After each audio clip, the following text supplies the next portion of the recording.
Hi, my name is Melissa Carter, and I am the blogger at You Only Have Your Shelf to Blame. It is a blog about the books that are on my bookshelf because I do believe that you are what you consume. And if you need some book recommendations, today I'm going to talk about my favorite band of all time, the Beatles. Now, I find that there are some people who are Beatles fans or not Beatles fans, but I want to explain why I'm a Beatles fan.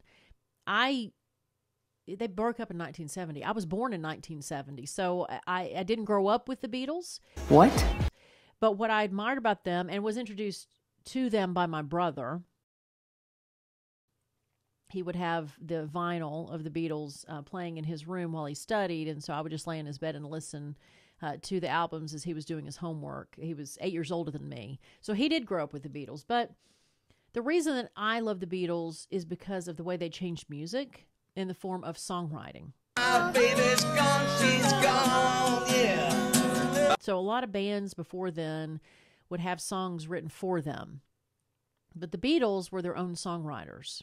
And what I loved about that is they all individually were capable of writing fantastic music on their own without the other. So a lot of times the members of the Beatles would come, it would already have something pretty much fleshed out, at least the idea or most of the concept fleshed out before they brought it to the band. And it usually was John and Paul that did most of the writing, but George obviously and Ringo did some writing. It was just the fact that to me, it just seemed smart. It just seemed like they were smarter musicians because they were able to craft all that. And they experimented with sounds and music within the production studios, and they always changed what they were doing. So through the decade, they were only together for a decade, but in that decade, they went from one type of music to another type of music to another type of music and weren't afraid to try different things out. And then when they broke up, they all had hit songs. So that's the other thing, is they all had hit music even when they weren't together, which shows, again, what a fantastic collection of incredible musicians that were part of that band. So the book, we're talking about music, Melissa. What about the book? Beatles lyrics. This is edited by Hunter Davies. So basically this is a book about the story of the songs.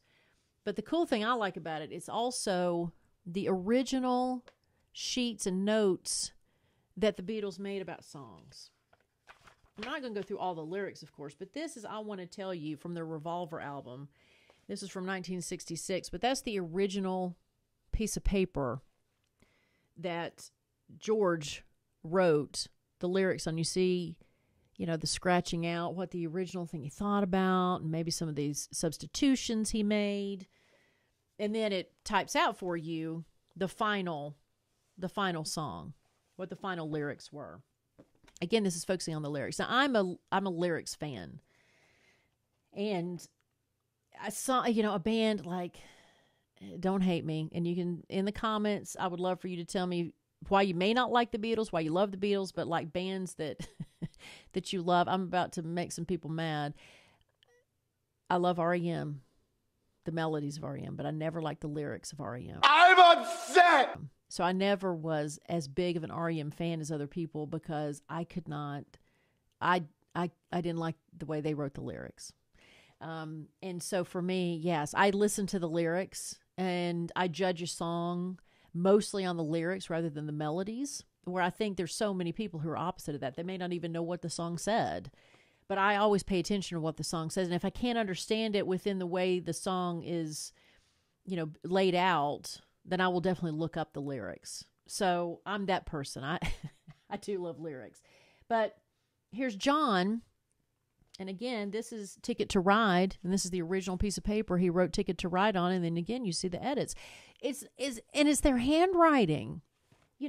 I love to see their handwriting. Yellow Submarine. Here's Yellow Submarine. And again, it's all in notes to selves about what they need to be doing, and it's just, I'd love the process, to see the process, because I think if you are a writer, if you're someone, because I am a writer, and so maybe that's why I do love lyrics so much. Another example of, to me, lyrics, and I think that I wish that more people were able to be credited with being lyricists, but like Bernie Taupin worked with Elton John. Bernie Taupin is just a lyricist. He was not the guy that actually made the music. Elton was the guy that made the music, and he wasn't comfortable writing the words. So Bernie Taupin would give Elton his poem, basically, and Elton would put music to it, and that's all these beautiful songs that came out of it. The difference with the Beatles, obviously, is all these guys were able to do the lyrics and the music, but I love learning about the process of these things and how they came to life, because nothing is ever successful in its first draft. I mean, I think for me as a writer, the hardest thing has always been the fact that you have all this energy and emotion and motivation to put something on paper, but then you have to understand that you're going to have to go back and you're going to have to look over it again, and you have to look over it again. It's like clay. It's very malleable, and you're going to have to, before it hardens, you're going to have to work that clay until it truly is something that is worth showing.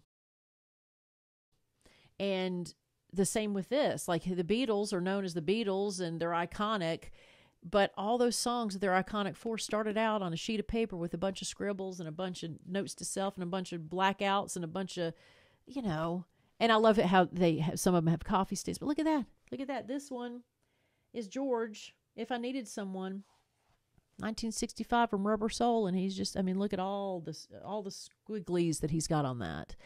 The fact that they kept them, I guess by 1965, they knew that they were, something special, and the world thought they were something special. And Your Bird Can Sing from Revolver right here. You get to see John's handwriting, and then you get to see Paul's, so sometimes you see the collaboration on a sheet of paper. Beatles lyrics. If you are a Beatles fan and don't have this in your collection, I think it's highly worth it. I will have a link in the comments, and please, in the comments, anybody else, who do you think is the band that has the best lyrics? Off the top of my head, again, the Beatles, my favorite, not just because of the lyrics, but their talent. And like I said, they're a revolution of songwriting and music, especially rock and roll music. And Bernie Taupin, because I just think he's kind of an unsung hero. I wish there was a in-print collection of all his lyrics.